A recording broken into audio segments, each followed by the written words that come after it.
புஷியானந்த அனுப்பி விடுறது. அந்த பருத்தி மூட்டை குடோனில் இருந்துருக்கலான்ற கதை தான்.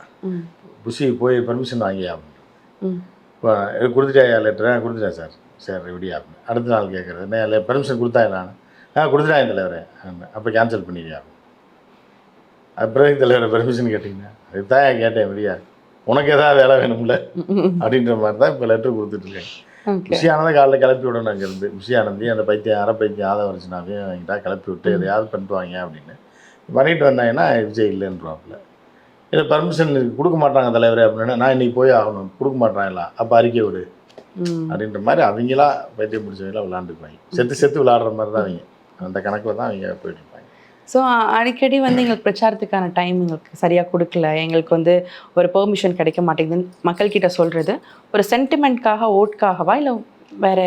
இல்லை அவங்களுக்கு என்ன சென்டிமெண்ட், 5 அறிவு படைத்தவர்களுக்கு சென்டிமெண்ட் என்ன இருக்குது? ஒன்றுமே கிடையாது. ஓட் சென்டிமெண்ட்காக சொல்கிறேன் சார். ஓட் 6 அறிவு இருந்தால் நம்ம சென்டிமெண்ட்ற வார்த்தையை ஒர்க் அவுட் ஆகும். 5 அறிவு உள்ளவனுக்கு என்ன சென்டிமெண்ட் ஆகும்? எதையாவது ஒன்று பண்ணுவாங்க, அவங்களும் எதையாவது ஒன்று பண்ணிட்டு பார்த்துட்டு போவாங்க. விஜய்ன்னு கத்திட்டு அந்த மாதிரி தான். அவங்களுக்கு சென்டிமெண்ட்லாம் ஒன்றுமே கிடையாது. அவங்க ஓட்டு போடணும்னு முடிவு பண்ணவே விஜயை தவிர யாருக்கு போட மாட்டாங்க. போட வேணான்னு முடிவு பண்ணவே விஜய்க்கு ஓட்டு போடவே மாட்டாங்க. இந்த 2 சென்டிமெண்ட் தான் தாவேக்காக இருக்குது. அதன்படி போயிட்டுருக்கு. Okay sir. ஸோ மித்த கட்சி வேட்பாளர்கள்லாம் ஒரு சைடு வந்து பிரச்சாரம் அப்படின்னு ரீசெண்டாக போயிட்டுருக்கு. ஸோ ஆனால் தாவேக்காவுக்கு அடிக்கடி பிரச்சனைகள் வருது. ஃபார் எக்ஸாம்பிள் இப்போ ரீசெண்டாக எடப்பாடி தொகுதியில் உள்ள வேட்பாளரை காணோம் அப்படின்னு ஒரு நியூஸ் ஒன்று போயிட்டுருக்கு. ஸோ இது உண்மையாகவே காணாமல் போயிட்டாரா கேட்டால் வந்து இல்லை அவங்க பிரச்சாரத்துக்கு போயிருக்காங்கன்ற மாதிரி நியூஸும் வருது. பட் எடப்பாடி தொகுதியில் தாவேக்கா வேட்பாளர் அருண்குமார் அவர்கள் காணோம் அப்படின்னு தான் வந்திருக்கு நியூஸ். இல்லை வந்திருந்தா கூட போலீஸில் கம்ப்ளைண்ட் கொடுத்தாங்களா இல்லையான்னு தெரியல. கிளம்பி போயிருப்பான், வீட்டில் டார்ச்சர் தாங்கியிருக்க முடியாது. வீட்டில் சொல்லியிருப்பாங்க இருக்கிற காசை இழந்துட்டு போயிடாத, எதுக்கு பைத்தியம் மாதிரி காலையிலேருந்து சுற்றிட்டு இருக்க, வீட்டு பக்கமே வராதுன்னு துரத்தி விட்டுருப்பாங்க. அங்கே கட்சி ஆஃபீஸில் போனால் இந்த பக்கம் வராதுன்னு அவங்க ஏதாவது துரத்தி விட்டுருப்பாங்க.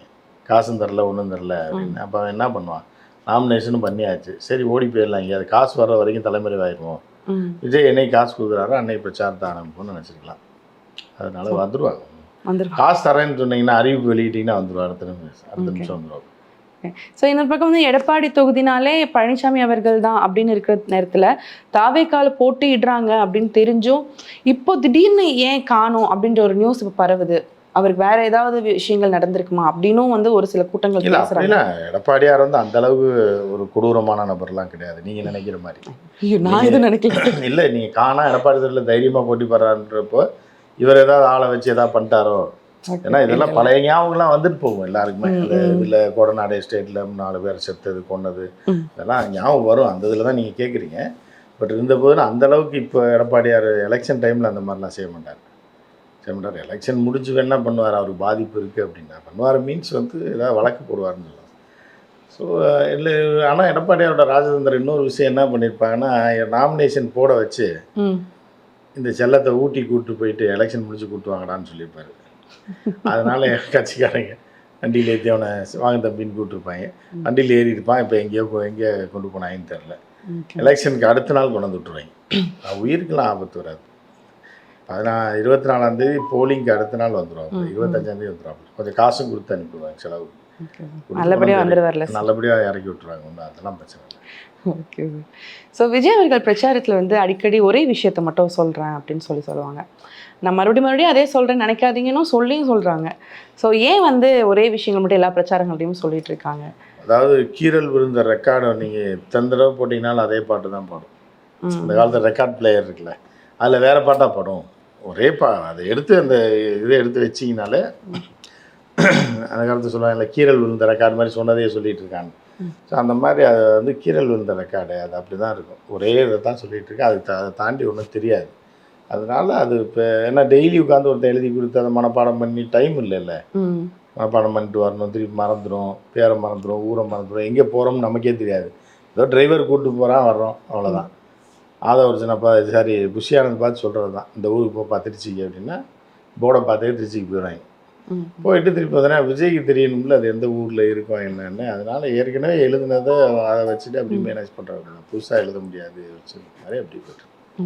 இல்லை ஒருவேளை நேர குறைபாடுனால இதை மட்டும் பேசிட்டு போயிடலாம்னு நினைக்கிறாங்களா சார்? இல்லை அவர் என்னமோ ஒரு மேலே போனார்னா 2 மணி நேரம் கிழிச்சு தொங்க விட்டுருவார் அப்படியே பேசி அப்படின்ற மாதிரி. இப்போ ஏதோ நேர குறைபாடுனால 4 நிமிஷம் பேசி மொத்தமே 3 நிமிஷம் தானே எப்பவும் பேசுறதுமே 2 நிமிஷம் 3 நிமிஷம் தான். அதில் என்ன நேர குறைபாடு? ஓகே. எல்லாம் ஒன்று. எப்பயும் பேசுறது 3 நிமிஷம், இப்பயும் பேசுறது 3 நிமிஷம், அவ்வளோதான். ஓகே. அதில் என்ன நேர குறைபாடு ஒன்றும் அவசியம் இல்லைண்ணே. ஸோ தாவேகா சார்பில் எல்லாருமே வந்து வேட்பு மனு கொடுத்துருப்பாங்க. ஸோ இவங்க சைடில் நிறைய வேட்பாளர்களுக்கு வந்து நிராகரிப்பு நடந்தது. அந்த வகையில் நேற்று வந்து விஜய் அவர்களுக்குமே பெரம்பூர் தொகுதியில் வந்து இல்லாமல் இருந்து நேற்று கொடுத்துட்டாங்க. ஸோ அதுக்குமே வந்து டிஎம்கே சைட்லேருந்து எதிர்ப்பு வேறு தெரிவிச்சிருக்காங்க. எதனால் தெரிவிச்சிருப்பாங்க நினைக்கிறேன்? ஆமாம், அப்புறம் ரிஜெக்ட் ஆனதை திருப்பி எடுத்தாங்கன்னா அப்புறம் தெரிவிக்காமல் இருக்க மாட்டாங்கல்ல. ஒருத்தர் ரிஜெக்ட் பண்ணுறாங்க, எல்லாம் பேப்பரை தப்பாக எழுதி வச்சுருக்காங்க அப்படிங்கும்போது இது என்ன பிரச்சாரம்? இதாக பேரை மாற்றி மாற்றி எழுதி வைக்கிறது. தப்பாக எழுதியிருப்பாங்க, அவங்க ரிஜெக்ட் பண்ணியிருப்பாங்க. அப்புறம் எதுக்கு திருப்பி எடுக்கிறீங்க, பேப்பர் தூக்கி போடுங்க அப்படின்னு சொல்லியிருப்பாங்க. அது அவங்க சொல்ல தான் செய்வாங்க. ஓகே. ஸோ அவங்க நிற்கிறாங்கன்றது ஆரம்பத்துலேயே ஒரு சில விஷயங்கள்னால நிராகரிப்பு நடந்தது.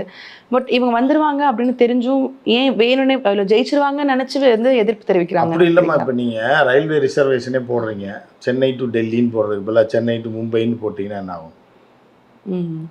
தப்பாக தானே அது? ஆமாம். அப்போ எப்படி வண்டி இல்லை மாற்றி எழுதிட்டாங்க, டிக்கெட்டில் மாற்றி போட்டாங்க அப்படின்னு சொல்லி வண்டியில் ஏற்றினா இப்போ உடனே அடித்து இறக்கி விட்ருவான். ஸோ அந்த மாதிரி தானே தப்பு. அப்ளிகேஷனே ஃபில்அப் பண்ண தெரியல, உனக்கு எதுக்கு எலெக்ஷன் கேட்பாங்களே எலெக்ஷன் கமிஷனில். நம்ம கேட்கலன்னா கூட அந்த மாதிரி கேட்க தான் செய்வாங்க. ஃபில்அப் பண்ணவனை கேட்பாங்க. அந்த எலெக்ஷன் தேர்தல் அதிகாரி அந்த லேடி வந்து ரொம்ப ஏற்கனவே ரொம்ப ஸ்ட்ரிக்டான ஆஃபீஸர்னு கேள்விப்பட்டேன். அவன் கேட்பான், ஏன்டா மானம் கட்டவங்களா அவங்களுக்கு எங்கடா தேர்தல் கேட்டாங்கன்னு வைங்க. ஒரு வேலை இப்போ அப்ளிகேஷனே ஃபில்அப் பண்ண தெரில, எங்கடா அவங்க தலைவன் கேட்டுருப்பேன். எங்கே போய் இந்த மூஞ்சியை வச்சுக்க முடியும்? அந்த மாதிரி தான் நடந்திருக்கு. அப்ளிகேஷனை தப்பாக ஃபில்அப் பண்ணியிருக்காங்க. ஒரு இதில் விஜய் ஜோசப்னு போட்டிருக்காங்க, ஒரு இதில் ஜோசப் விஜய்னு போட்டிருக்காங்க. மாற்றி மாற்றி போடும்போது எப்படி இருக்குது? கம்ப்யூட்டரே ஏற்றிக்காதில்ல. ஜோசப் விஜய்னா ஃபஸ்ட்டு ஜே வரும், அப்புறம் விஜய் ஜோசப்னு போட்டால் வேறு வி வரும். இப்படி மாற்றி மாற்றி வந்ததுன்னா அப்புறம் சிஸ்டத்தில் அப்டேட் ஆகாதில்ல. அப்போ அதனால தான் நேற்று பண்ணியிருக்காங்க. அப்புறம் ஒய்ஃப் பேரில் ஏதோ சொத்தை மாற்றி எழுதி வச்சுருக்காப்புல. அப்புறம் அந்த சொத்து கணக்கில் தப்பாக இருக்குது அப்படின்றதுனால ரிஜெக்ட் பண்ணியிருக்காங்க. இப்போ திருப்பி சரி போனால் போய் தொலைது நின்று தொலைக்கட்டும் அப்படின்னு சொல்லி கொடுத்துருக்காங்க. Okay sir. ஸோ அந்த வகையில் ஆதவர்ஜுனா அவர்களுக்குமே நிராகரிப்பு நடந்தது. ஸோ அதை பற்றி ஆதவர்ஜுனாவை மனுஷனாக நினச்சி இப்போ அப்ளிகேஷனை வாங்கினதே பெரிய விஷயம். இப்போ அதில் இப்போ இது வேறு நிராகரிக்கிறதுக்கு என்ன இருக்குது? ஸோ திருப்பி ஏதாவது இப்போ கெஞ்சி கூத்தாடி இருப்பான். சரி அப்புறம் ஏதாவது மாற்றி போட்டேன், மேடமாக இருந்துட்டேன், மாற்றி போட்டுடலான்னு சரின்னு சொல்லி ஓகே பண்ணியிருக்காங்க. சரி போய் தொலைது. ஸோ எலெக்ஷன் பயங்கரமாக போயிட்டுருக்கு. உங்களை பொறுத்த வரைக்கும் எப்படி போயிட்டுருக்கு? என்னை பொறுத்தவரைக்கும் ஒன்றும் இல்லைம்மா, அமைதியாக தான் இருக்கு. அமைதியாக இருக்கா சார்? Okay sir. இதாடி போயிட்டுருக்கு அப்படின்ற மாதிரி. அது எல்லாமே வந்து பூரா எலெக்ஷன் டைமில் வெயிலில் அலையிறது தான். அந்த ஒன்று தான் இவங்களோட தியாகமே. இந்த வெயில் காலத்தில் வெயிலில் அலைஞ்சு பிரச்சாரம் பண்ணுறது தான் பல கட்சியோட தியாகமாக இருக்குது. அதுக்கப்புறம் இப்போ 5 வருஷம் கழிச்சு நீ அடுத்த எலெக்ஷன் தான் வரும். சில பேர் ஜெயிப்பேன்னு நினைப்பான், 1000 ஓட்டு கூட வாங்க மாட்டான், அவனும் இந்த வெயிலில் அலைவான். ஒன்றுமே இப்போ அதிக ஓட்டு வாங்குறவங்களும் இப்போ பெரிய கட்சிகள்லாம் பிளான் பண்ணி அழகாக வெயில் இல்லாமல் பண்ணுவாங்க. சில பேர் புதுசாக இருக்கிறவங்கலாம் வெயிலில் நாயாக அலைவான். இதுதான் வித்தியாசம், வேறு என்ன. Okay okay. ஸோ வெயிலில் மட்டும் தான் அலைவாங்க, அதுக்கப்புறம் தான் செய்வாங்க. அதெல்லாம் ஒன்றும் இல்லை. அப்புறம் அதுக்கப்புறம் காணாமல் போயிடுவாங்க. Okay okay. மழை காலத்தில் ஊர்லேயே இருக்க மாட்டாங்க, வெயில் காலத்தில் கொஞ்சம் அலைவாங்க. இந்த வெயில் மட்டும் 4 வருஷம் நிம்மதியாக ரெஸ்ட் எடுப்பாங்க அலைஞ்சதுக்கு. Okay sir. ஸோ எலெக்ஷன் பொறுத்த வரைக்கும் இப்போது தாவேகா சார்பில் ஒரு விஷயம் வந்து விஜய் அவர்கள் வெளியிட்டிருக்காங்க. என்னென்னா, எனக்கு மட்டும் பிரச்சாரத்துக்கு டைம் கொடுக்கல, ஒரு 1 hour தான் கொடுக்குறாங்க. மிச்ச தலைவர்களுக்கு மிச்ச வேட்பாளர்கள்லாம் வந்து டைம் இருக்குது, எங்கள் கட்சிக்கு மட்டும் டைம் இல்லை அப்படின்ற மாதிரி சொல்லியிருக்காங்க. ஸோ இது உண்மையா இல்லை எதனால் 1 hour எக்ஸ்டெண்ட் பண்ண சொல்லுங்கள்? விஜயா சொல்லியிருக்காப்ல. ஆமாம் சார், விஜய் சொல்லியிருக்காரா? சரி சரி. இப்போ எந்த அளவுக்கு வந்து மண்டையில் மசாலாவே இல்லாத ஒரு ஆள் விஜய்ன்றது இதுலேருந்தே தெரியுது. எலெக்ஷன் கமிஷனில் யார் லெட்டர் கொடுத்தாலும் அவங்க கொடுக்குறாங்க. ஏன்னா எலெக்ஷன் கமிஷன் நைட்டு 2 மணிக்கு மேலே இவங்களுக்கு இடத்த கொடுத்துடலாம் பேசாமல். 12 மணிலேருந்து காலைல 5 மணி வரைக்கும் பண்ணிங்க அப்படின்னு. எவனுக்கு பிரச்சனை இல்லை, எல்லாம் தூங்கிடுவாங்க, அவன் பாட்டுக்கு பிரச்சனை பண்ணிட்டு போகலான்னு. அதையும் செய்ய மாட்டுறாங்க. தொடர்ந்து இவங்களுக்கு கொடுக்குற டைமையும் இவங்க பயன்படுத்துறது இல்லை. அவங்க என்ன எதிர்பார்க்குறாங்கன்னா, எலெக்ஷன் ஆஃபீஸர் இவங்க வீட்டில் போய், சார் எந்திரிச்சிட்டிங்களா, எத்தனை மணிக்கு போகிறீங்க, டிஃபன் சாப்பிட்டீங்களா, எல்லாம் எலெக்ஷன் ஆஃபீஸர்கிட்ட இட்லி வாங்கிட்டு வர சொல்லவா அப்படின்னு சொல்லி அவரை குடிக்க ஊற்றி அப்புறம் எல்லாம் ரெடி பண்ணி அதுக்கப்புறம் எத்தனை மணி கிளம்பலாமா, 11:30 ஆச்சு, இல்லை அப்புறம் வரீங்களான்னு, இல்லை இன்னும் ஒரு மணி நேரம் ஆகட்டும் அப்படின்னு. சரி ரைட்டு. நான் அங்கேயே உட்காந்து சரி சார் கிளம்பிட்டார் 12:30க்கு, 12 to 2 இன்னொரு சீட் எழுதி கொடுத்து இதுதான் உங்களுக்கு பெர்மிஷன் அப்படின்ற மாதிரி கொடுக்கணும்னு எதிர்பார்க்குறாங்க. எலெக்ஷன் கமிஷனில் அப்படிலாம் பண்ண மாட்டாங்கல்ல. அதனால் அவங்களால என்ன பண்ணுறதுனே ஒன்றும் புரியல.